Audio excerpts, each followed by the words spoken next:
We have less than 24 hours to go in the 37th annual John Bear Grease Sled Dog Marathon, as teams will be crossing the finish line north of Grand Portage sometime today.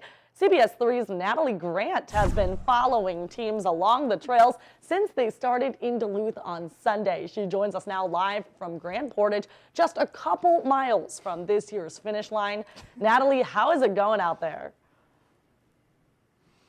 Well, good morning, Jenna. Things are going great. It's definitely been a journey so far, looking back to Sunday until now. We've trekked all the way up the North Shore following these teams as they're racing through the woods of the northern area here. And it's just been really exciting to see the work that goes into putting on a race like this from both the volunteers and the mushers alike. It's definitely been an experience of a lifetime here. Now, as you mentioned, we are not at the finish line. We are currently outside of the Grand Portage Casino, where usually the finish line would be taking place.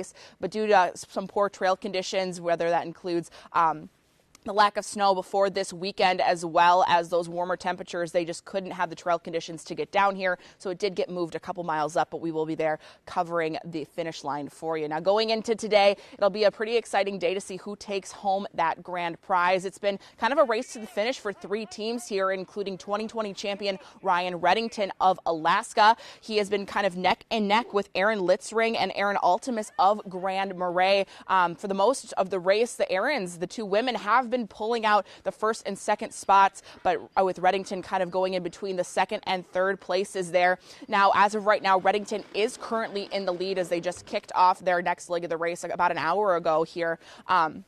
And what's exciting is that if one of those Aarons or any of the other women in this race do pull off a win, it will be the first woman that will be winning the race since 1998. So definitely an exciting thing to look forward to this year. Now, as of right now, we don't know what time these teams are going to be crossing the finish line. We're anticipating about a mid-afternoon arrival, but it all kind of depends on those trail conditions as well as what time they're coming in here. But we'll make sure to bring you the latest in our 5 and 6 o'clock shows. But for now, I'll send things back to you in the studio, Jenna. All right, we are definitely looking forward to hearing how this goes today, especially with the possibility of some historic wins in there. So thanks for joining us, Natalie.